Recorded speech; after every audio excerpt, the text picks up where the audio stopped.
नमस्कार दोस्तों, dynamic classes YouTube channel में आप सभी का स्वागत है। 2020 प्रश्न श्रृंखला में 20 मोस्ट इंपॉर्टेंट क्वेश्चन आपके सामने आज प्रस्तुत किए जाएंगे। तो जो नए बच्चे हैं एक बार इस चैनल को सब्सक्राइब कर लें, क्योंकि इस पर मिलेंगे हर एक टॉपिक से 100 ऐसे इंपॉर्टेंट प्रश्न जो आपकी परीक्षा को बिल्कुल आसान बनाएंगे।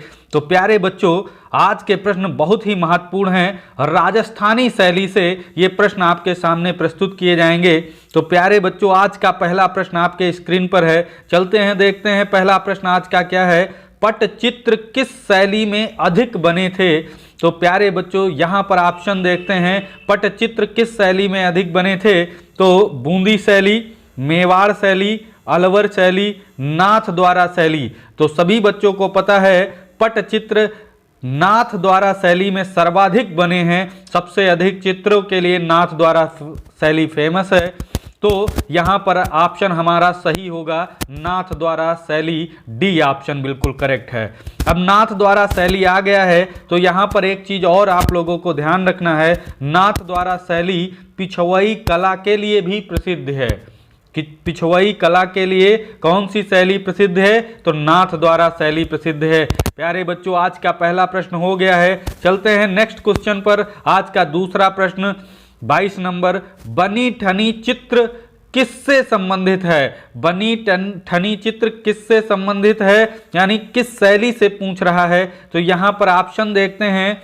कोटा शैली, मुगल शैली, कंपनी शैली, किशनगढ़ शैली। तो बनी ठनी चित्र प्यारे बच्चों किशनगढ़ शैली से संबंधित है। ऑप्शन डी बिल्कुल सही है, किशनगढ़ शैली। किशनगढ़ शैली में ये किसने बनाया था? तो नाम याद रखना है, निहाल चंद्र। कौन सा नाम याद रखेंगे? निहाल चंद्र। निहाल चंद्र किसके शासनकाल में दरबारी चित्रकार थे? तो सावंत सिंह का नाम याद रखेंगे, सावंत सिंह का। किसका नाम? सावंत सिंह के दरबारी चित्रकार थे निहाल चंद्र। निहाल चंद्र ने ये बनी ठनी की रचना की थी और ये किशनगढ़ शैली से संबंधित है। तो ये भी क्वेश्चन कर लेंगे बड़ी आसानी से। चलते हैं अगले क्वेश्चन पर।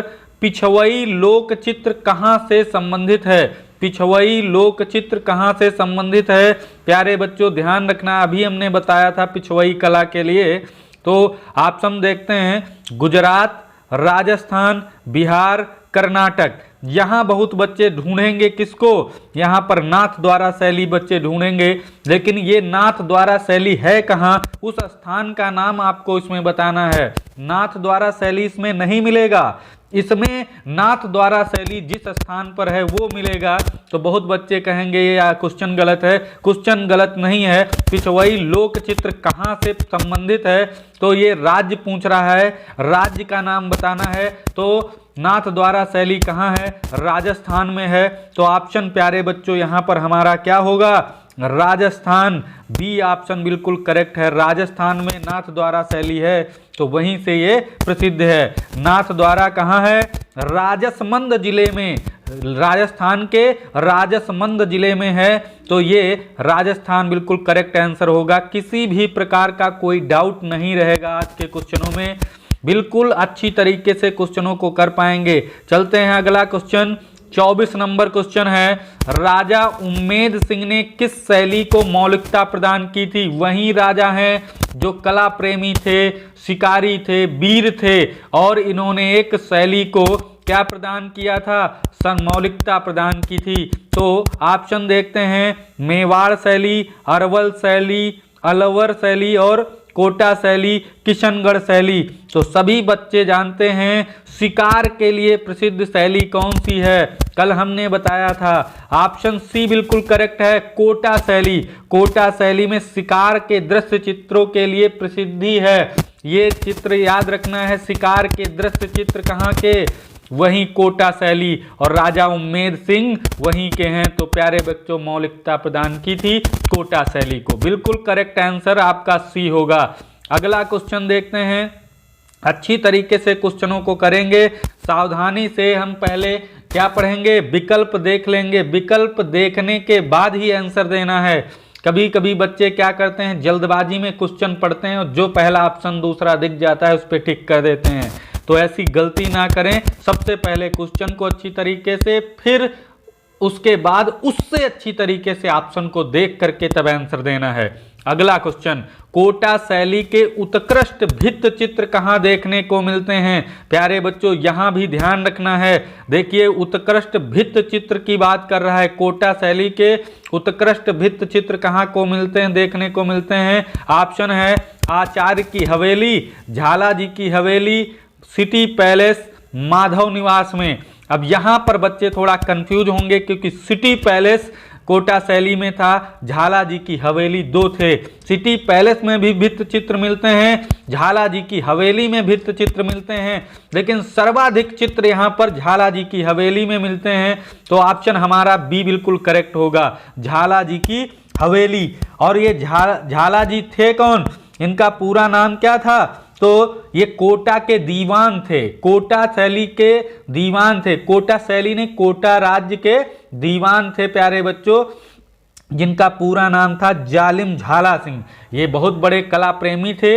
इन्होंने एक वो बनवाई थी अपनी हवेली, जिसे झाला जी की हवेली के नाम से जाना जाता है। उस पे उन्होंने बहुत अच्छी वो भित्त चित्रकारिता की थी, करवाई थी। तो इसीलिए झाला जी की हवेली जो है बहुत प्रसिद्ध है भित्त चित्रों के लिए। उत्कृष्ट भित्त चित्र यहाँ आपको देखने को मिलेंगे। तो झाला जी की हवेली ऑप्शन बी बिल्कुल सही है। और अगर बात करें तो कोटा शैली में और भित्त चित्र कहाँ कहाँ से मिल सकते हैं? तो सिटी पैलेस में भी मिलते हैं, और छत्र महल में मिलते हैं, राजमहल में मिलते हैं, और एक देवता जी की हवेली है वहां से मिलते हैं। ये चीजें आप याद रखेंगे। हो सकता है इनमें से ऑप्शन ना दे, अलग से ऑप्शन दे दे। तो छत्र महल, राजमहल, देवता जी की हवेली, सिटी पैलेस, ये भी नाम याद रखना है आप लोगों को। अगला क्वेश्चन चलते हैं। बहुत अच्छी तरीके से क्वेश्चनों को कर पा रहे हैं। राजस्थानी शैली के लघु चित्र किस पर बनाए गए? राजस्थानी शैली के लघु चित्र किस पर बनाए गए? राजस्थानी शैली के लघु चित्र किस पर बनाए गए? ऑप्शन देखते हैं। बॉन्ड पेपर पर, बशली पर, कैनवास पर, इसमें से कोई नहीं। तो ऑप्शन प्यारे बच्चों आपका सही होगा बी, बशली। बहुत बच्चे बशली नहीं जानते होंगे, बशली है क्या? तो बता देते हैं यहाँ पर। चित्रकला के लिए कई कागज को आपस में चिपकाकर जब एक मोटा गत्ता तैयार किया जाता है, या चित्र के लिए पृष्ठभूमि तैयार की जाती है, उसे वसली कहा जाता है। सभी बच्चे जान लें कि कई कागजों को चिपकाकर एक मोटा गत्ता जो तैयार किया जाता है या पृष्ठभूमि तैयार की जाती है, तो उसे वसली कहा जाता था। राजस्थानी शैली के जो लघु चित्र बने थे तो वसली पर बने थे। तो यहां पर ऑप्शन आपका करेक्ट कौन सा होगा? बी ऑप्शन बिल्कुल करेक्ट होगा, वसली। अगला क्वेश्चन, राजस्थान के किस क्षेत्र की कला शैली पर जहांगीर एवं शाहजहां कालीन मुगल प्रभाव अधिक दिखाई पड़ता है?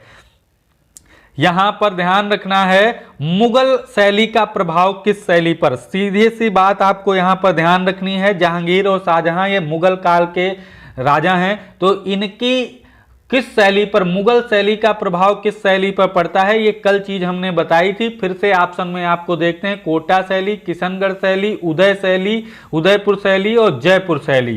तो मुगल शैली का प्रभाव किस शैली पर पड़ता है? तो ऑप्शन बी बिल्कुल, डी बिल्कुल सही है, बी नहीं डी सही है, जयपुर शैली। जयपुर शैली बिल्कुल सही है। जयपुर शैली पर जो है राजस्थान की ये शैली पर मुगल प्रभाव था। तो सभी बच्चे याद रखेंगे जयपुर शैली। अगला क्वेश्चन, साहिब राम किस शैली के लघु चित्रों का चित्रकार था? साहिब राम किस शैली के लघु चित्रों का चित्रकार था? वो शैली बताइए जिसमें साहिब राम थे। साहिब राम याद रखना है। तो प्यारे बच्चों साहिब राम किसके हैं? ये भी जयपुर के हैं। ऑप्शन आपको बी दिखाई देता है, जयपुर शैली के। तो ऑप्शन बिल्कुल जयपुर, बी ऑप्शन बिल्कुल सही है।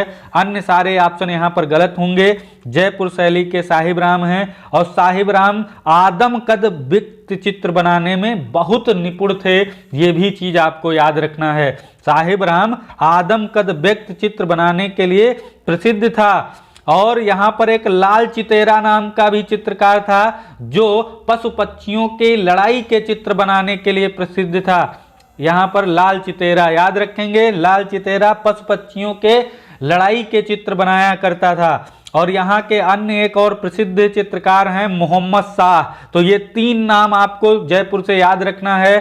कौन कौन? मोहम्मद शाह और साहिब राम और लाल चितेरा। तो ये चीजें आप लोगों को ध्यान रखना है जयपुर शैली से। अगला क्वेश्चन चलते हैं, राजपूत शैली किसका सम्मिलित नाम है? वाह वाह प्यारे बच्चों, ये चीज कल हमने बताई थी, आज फिर से आ गया। राजपूत शैली किसका सम्मिलित नाम है? अपभ्रंश शैली, राजस्थान पहाड़ी शैली, अरे प्यारे बच्चों यहाँ पर छूट गया, अपभ्रंश शैली, किशनगढ़ शैली, राजस्थान पहाड़ी शैली, जयपुर ईरानी, राजस्थानी मुगल। तो प्यारे बच्चों राजपूत शैली जो है वो यहाँ पर राजस्थानी पहाड़ी शैली का रूप है। प्यारे बच्चों ध्यान रखना है, राजस्थानी पहाड़ी का सम्मिलित नाम है राजपूत शैली। आपको बता दें राजपूत पेंटिंग नामक पुस्तक के लेखक कौन हैं? तो ए.के. स्वामी, आनंद कुमार स्वामी जी हैं, जिन्होंने राजपूत पेंटिंग नामक पुस्तक लिखी और उसको 2 भागों में बांटा है। 2 भागों में, एक राजस्थानी और एक पहाड़ी, एक राजस्थानी एक पहाड़ी। तो याद रखेंगे, इसी के आधार पर आप कह सकते हो राजपूत शैली को 2 भागों में किसने बांटा? तो ए.के. स्वामी जी ने बांटा था। यहां पर ऑप्शन आपका जो सही है वो बी ऑप्शन सही है, राजस्थानी और पहाड़ी, राजस्थानी और पहाड़ी। चलते हैं अगला क्वेश्चन, हाथी दांत की पटरियों पर चित्रण किस शैली में होता था? हाथी दांत की पटरियों पर चित्रण किस शैली में होता था? ऑप्शन है पाल शैली, जैन शैली, अलवर शैली, किशनगढ़ शैली। तो यहां पर ध्यान रखना है, हाथी दांत के लिए अलवर शैली बहुत प्रसिद्ध है, अलवर शैली। ऑप्शन आपका सी बिल्कुल सही है, सी ऑप्शन सही है, अलवर शैली। अब बात करें हाथी दांत पर चित्रण करने के लिए कौन चित्रकार प्रसिद्ध था? तो एक नाम याद रखना है प्यारे बच्चों, मूलचंद्र। कौन? मूलचंद्र। ये हाथी दांत पर चित्रण के लिए प्रसिद्ध थे ये। और अलवर शैली किसके लिए फेमस है? एक पेपर मेसी के लिए भी फेमस है अलवर शैली। दूसरी चीज, यहाँ के अलवर शैली के एक और प्रसिद्ध चित्रकार थे डालू राम, जिन्हें राजकीय चित्रकार घोषित किया गया था, डालू राम। तो डालू राम और मूलचंद ये ध्यान रखना है अलवर शैली के हैं। और अलवर शैली किस लिए फेमस है? पेपर मेसी के लिए, हाथी दांत की पटरियों के चित्रण के लिए। तो ये चीज ध्यान रखेंगे। चलते हैं अगला क्वेश्चन देख लेते हैं बहुत अच्छी तरीके से। निम्न में से कौन सा केंद्र राजस्थानी शैली का है? यहां पर आपको बताना है कौन सा केंद्र राजस्थानी शैली का है। तो कांगड़ा, अहमदनगर, गढ़वाल, बीकानेर। तो प्यारे बच्चों यहां पर ऑप्शन आपका डी सही होगा, डी बीकानेर। ये बीकानेर जो है ये राजस्थानी शैली का ही भाग है। और जो अन्य ऑप्शन है कांगड़ा, गढ़वाल, अहमदनगर, ये लगभग पहाड़ी क्षेत्रों में आते हैं, तो पहाड़ी शैली के अंतर्गत हैं। तो यहां पर राजस्थानी शैली के अंतर्गत बीकानेर आता है। ऑप्शन डी बिल्कुल सही है। अगला क्वेश्चन चलते हैं, ढूंढार शैली के नाम से कौन सी चित्रकला जानी जाती है? ढूंढार शैली के नाम से कौन सी चित्रकला जानी जाती है? कोटा बूंदी शैली, जयपुर शैली, बीकानेर शैली, मेवाड़ शैली। तो ढूंढार शैली के नाम से चित्रकला जो जानी जाती है वो जयपुर शैली है। ऑप्शन बी बिल्कुल सही है, जयपुर शैली। जयपुर शैली ये ध्यान रखना है।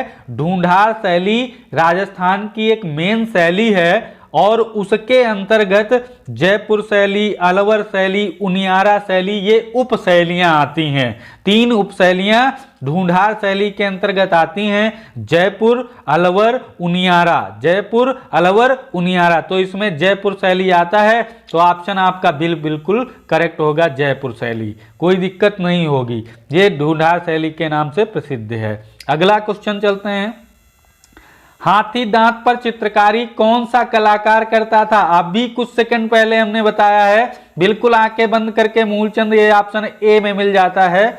ए ऑप्शन बिल्कुल सही है, अन्य ऑप्शन गलत हैं। तो हाथी दांत पर चित्रकारी के लिए मूलचंद, कहाँ के मूलचंद? अलवर शैली के, वही राजा प्रताप सिंह के यहाँ के मूलचंद, ध्यान रखना, हाथी दांत के लिए प्रसिद्ध थे, अलवर शैली, राजा प्रताप सिंह, नाम याद रखना है। अगला चलते हैं क्वेश्चन, जयपुर चित्रकारी का प्रिय वस्तु विषय क्या है? जयपुर चित्रकारी का प्रिय वस्तु विषय क्या है? ऑप्शन देखते हैं, लोक चित्र, रेखा चित्र, बीकानेर शैली, बिहारी सतसई। तो यहां पर जयपुर चित्रकारी का प्रिय वस्तु विषय क्या था? बिहारी सतसई, क्योंकि बिहारी सतसई जो है ये यहां पर जयपुर शैली का प्रथम चित्रण किया गया था। बिहारी सतसई का प्रथम चित्रण कहाँ किया गया था? तो जयपुर में किया गया था, जयपुर शैली के अंतर्गत किया गया था। बिहारी सतसई किसकी रचना है? बिहारी लाल की रचना है। तो ये प्यारे बच्चों याद रखना है, बिहारी सतसई का सर्वप्रथम चित्रण किस शैली में हुआ? तो जयपुर शैली। ये आपको ऑप्शन याद रखना पड़ेगा, बिल्कुल। अगला चलते हैं क्वेश्चन, ये क्वेश्चन मोस्ट इंपॉर्टेंट है, सभी बच्चे इसको नोट कर लेंगे। राजस्थानी चित्रकला किस अवधि में विकसित हुई? राजस्थानी चित्रकला किस अवधि में विकसित हुई? ऑप्शन है 19वीं से 20वीं शताब्दी, 11वीं से 12वीं शताब्दी, 16वीं से 18वीं शताब्दी, 16वीं से 19वीं शताब्दी। तो प्यारे बच्चों यहां पर हम आपको टाइम पीरियड बता देते हैं राजस्थानी शैली का, आप स्वयं कर सकते हो। तो 1550 से ये 1900 तक, 1550 से 1900, तो ये 1550 क्या हो गया? 16वीं शताब्दी, और 1900 तो 19वीं हो गई, तो 19वीं, तो 16वीं से 20वीं, 19वीं, डी कौन सी है? 16वीं से 19वीं शताब्दी, ऑप्शन डी बिल्कुल सही है, ऑप्शन डी बिल्कुल सही है, यहाँ पर डी ऑप्शन बिल्कुल सही है, कोई दिक्कत नहीं है, ऑप्शन डी 16वीं से 19वीं शताब्दी। इसी के समकालीन मुगल चित्रकला है, मुगल चित्रकला इसी के समकालीन है। मुगल चित्रकला 1556 से और 1800 कत्ते तक, 57 तक, 1857 शायद है, 57 तक, ये ध्यान रखना, 1856 से 58 तक। तो ये भी क्या है? 16वीं से और 19वीं ये भी है, तो इसीलिए इसे समकालीन माना जाता है। मुगल शैली के समकालीन कौन सी ये शैली होती है? तो राजस्थानी शैली। मुगल के समकालीन राजस्थानी, राजस्थानी के समकालीन मुगल शैली। तो ये आप याद रखेंगे। तो ऑप्शन डी बिल्कुल इसमें सही है। अगला क्वेश्चन देखते हैं, मोटी एवं नाटी मानव आकृतियां किस शैली में बनी? मोटी एवं नाटी मानव आकृतियां किस शैली में बनी? किशनगढ़, बूंदी, अजंता, मेवाड़। तो मोटी और नाटी, तो मोटी और नाटी प्यारे बच्चों याद रखना है, मेवाड़ से बनी है, बिल्कुल याद रखो, मेवाड़ में मोटी एवं नाटी मानव आकृतियां शैली में बनी थी, मेवाड़ शैली में बनी थी। और यहाँ की विशेषता याद रखना है, मीनाकृत आंखें और चटक रंग। मीनाकृत आंखें मतलब मछली के समान, मीनाकृत, मीन माने मछली होता है, मछली के समान आंखें और चटक रंगों का प्रयोग, ये इस शैली की कुछ विशेषताएं थी। मोटी एवं नाट्य आकृतियां, मीनाकृत आंखें और चटक रंग, तो ये इसकी विशेषताएं याद रखेंगे। मेवाड़ शैली बिल्कुल सही है, डी ऑप्शन बिल्कुल करेक्ट है। तो प्यारे बच्चों चलते हैं अगला क्वेश्चन, चौर पंचशिखा का उत्कृष्ट चित्रण किस शैली में हुआ था? तो चौर पंचशिखा का उत्कृष्ट चित्रण किस शैली में हुआ था? उजला हुआ रूप किस शैली में देखने को मिलता है? राजस्थान शैली, जैन शैली, पाल शैली, तंजौर शैली। तो राजस्थान शैली बिल्कुल सही होगा यहाँ पर, क्योंकि राजस्थान शैली के अंतर्गत मेवाड़ शैली आती है। मेवाड़ शैली में ये चौर पंचशिखा का उजला हुआ रूप आपको देखने को मिलता है। ये बिल्हड़ की रचना है, 1540 याद रखेंगे, 1540 ईस्वी। ये तो चौर पंचशिखा का उत्कृष्ट रूप आपको देखने को अगर मिलता है तो राजस्थानी शैली की मेवाड़ शैली में मिलता है। बिल्कुल कर सकते हैं। अगला क्वेश्चन, अलग अलग राजस्थानी चित्रों की पहचान का उत्तम साधन क्या है? अभी एक हमने विशेषता बताई थी, अलग अलग राजस्थानी चित्रों की पहचान का उत्तम साधन क्या है? कुर्ता, पगड़ी, आंख, आभूषण। तो आंखों से जो चित्रों को पहचानने की सबसे बड़ी कला है, आंख से पहचाना जाता था। तो ऑप्शन सी बिल्कुल सही है। सी, आंख के द्वारा, कहीं मीनाकृत आंखें हैं, कहीं परवल के समान आंखें हैं, कहीं लंबी आंखें, कहीं बाहर निकली हुई, तो आंख के द्वारा चित्रों को पहचान सकते हैं। तो प्यारे बच्चों, इसका ऑप्शन सी सही होगा। 39 नंबर, राजस्थानी चित्रकला में किस प्रकार के चित्र बने हैं? राजस्थानी चित्रकला में किस प्रकार के चित्र बने हैं? वास्तु चित्र, पोथी चित्र, भित्त चित्र, लघु चित्र। यहाँ पर थोड़ा दिक्कत करेगा क्वेश्चन, क्योंकि यहाँ सर्वाधिक नहीं लिखा है। सर्वाधिक लिखता तो और अच्छा होता, क्योंकि यहाँ पर फिर भी हम ऑप्शन के अकॉर्डिंग कर देते हैं। तो यहाँ पर लघु चित्रों के लिए काफी फेमस है। लघु चित्र के लिए याद रखना है लघु चित्र। ऑप्शन आपका डी सही होगा, लघु चित्र। यहाँ पर भित्त चित्र भी पाए गए हैं प्यारे बच्चों, लेकिन ज्यादा कौन से पाए गए हैं? लघु चित्र। लघु चित्रों के लिए ये काफी फेमस था। तो याद रखने, ऑप्शन डी बिल्कुल सही हो सकता है। राजस्थानी चित्रकला में किस प्रकार के चित्र बने? तो लघु चित्र बने। भित्त चित्र भी पाए गए हैं, लेकिन उतना नहीं पाए गए हैं जितना लघु चित्र पाए गए हैं। तो ऑप्शन डी को सही करेंगे सभी बच्चे। अगला क्वेश्चन, आज का लास्ट और अंतिम क्वेश्चन है। चलते हैं, आज का लास्ट और अंतिम क्वेश्चन देखते हैं। राग रागनियों का अंकन किस शैली में सर्वाधिक हुआ? राग रागनियों का अंकन किस शैली में सर्वाधिक हुआ? पाल शैली, राजस्थानी शैली, मुगल शैली, बंगाल शैली। तो राग रागनियों का चित्रण अंकन सबसे अधिक किसमें हुआ? तो ऑप्शन आपका बी सही होगा, राजस्थानी शैली में हुआ है। इसमें ही सर्वाधिक राग रागनियों का चित्रण हुआ है। 6 राग हैं प्यारे बच्चों, 6 राग हैं। यहां पर लिख देते हैं 6 राग, और प्रत्येक की 6 रागनियां हैं, 6। तो ध्यान रखना है, 36 रागनियां और 6 राग। और राग के नाम बता देते हैं, श्री, बसंत, पंचम, मेघ, भैरव और नट नारायण। ये 6 राग हैं, और उनकी 6 रानियां हैं, रागनियां हैं जिन्हें कह सकते हो।